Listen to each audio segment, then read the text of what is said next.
Clip number 218। इस clip में आप कुरान पाक की सूरह निसा की आयत नंबर 142 से 144 तक की तिलावत, तर्जमा और तफसीर कुरान सिरातुल जिनान सुनेंगे। बिस्मिल्लाहिर्रहमानिर्रहीम। तर्जमा, अल्लाह के नाम से शुरू जो निहायत मेहरबान रहमत वाला है। इन्नल मुनाफिकीन युखादिऊन अल्लाह व हुवा खादिउहुम व इज़ा क़ामू इलस्सलाति क़ामू कुसाला युराऊन अन्नास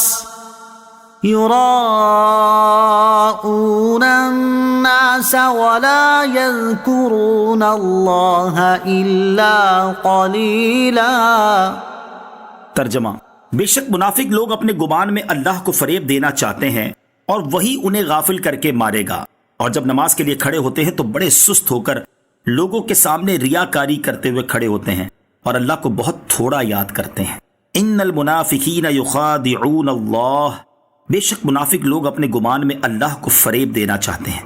या मुनाफिकों की एक और बुरी खसलत का बयान है, वो ये कि ये अपने गुमान में अल्लाह ताला को धोखा देना चाहते हैं। हकीकतन तो मुसलमानों को धोखा देना चाहते हैं, क्योंकि हकीकत में तो अल्लाह ताला को फरेब देना मुमकिन नहीं। उनकी इस फरेब का जवाब उन्हें अल्लाह अज़्ज़ व जल देगा कि उन्हें गाफिल करके मारेगा, दुनिया में उन्हें रुसवा करेगा और क़यामत में उन्हें अजाब में मुब्तला करेगा। इन मुनाफिकों की अलामत यह है कि जब मोमिनीन के साथ नमाज के लिए खड़े होते हैं तो मरे दिल से और सुस्ती के साथ खड़े होते हैं, क्योंकि उनके दिलों में ईमान तो है नहीं जिससे इबादत का ज़ौक़ और बंदगी का लुत्फ़ उन्हें हासिल हो सके। महज लोगों को दिखाने के लिए नमाज पढ़ते हैं। नमाज में सुस्ती करना मुनाफिकों की अलामत है। इससे मालूम हुआ कि नमाज में सुस्ती करना मुनाफिकों की अलामत है। नमाज ना पढ़ना या सिर्फ लोगों के सामने पढ़ना जबकि तन्हाई में ना पढ़ना, या लोगों के सामने खुशू व खुजू से और तन्हाई में जल्दी जल्दी पढ़ना, या नमाज में इधर उधर ख्याल ले जाना, दिल जमाई के लिए कोशिश ना करना वगैरह सब सुस्ती की अलामतें हैं।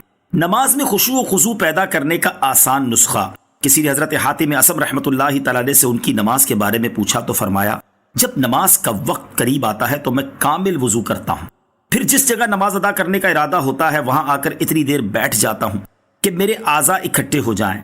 इसके बाद ये तसव्वुर बांध कर नमाज के लिए खड़ा होता हूँ कि काबा मुअज़्ज़मा मेरे सामने है, पुल सिरात मेरे कदमों के नीचे है, जन्नत मेरे दाईं तरफ और जहन्नम बाईं तरफ है, मलकुल मौत अलैहिस्सलाम मेरे पीछे खड़े हैं और मेरा ये गुमान होता है कि ये मेरी आखिरी नमाज है। फिर मैं उम्मीद और खौफ के दरमियान क़याम करता हूँ और जैसे तकबीर कहनी चाहिए वैसे तकबीर कहता हूँ और ठहर ठहर कर किरात करता हूँ। आजिज़ी के साथ रुकू करता हूँ, डरते हुए सजदा करता हूँ। बाईं पिंडली पर बैठकर अपने कदम का पिछला हिस्सा बिछा देता हूँ और दायां कदम अंगूठे पर खड़ा कर देता हूँ। फिर इखलास के साथ बाकी अफ़आल अदा करता हूँ। अब मैं नहीं जानता कि मेरी नमाज कबूल भी हुई या नहीं।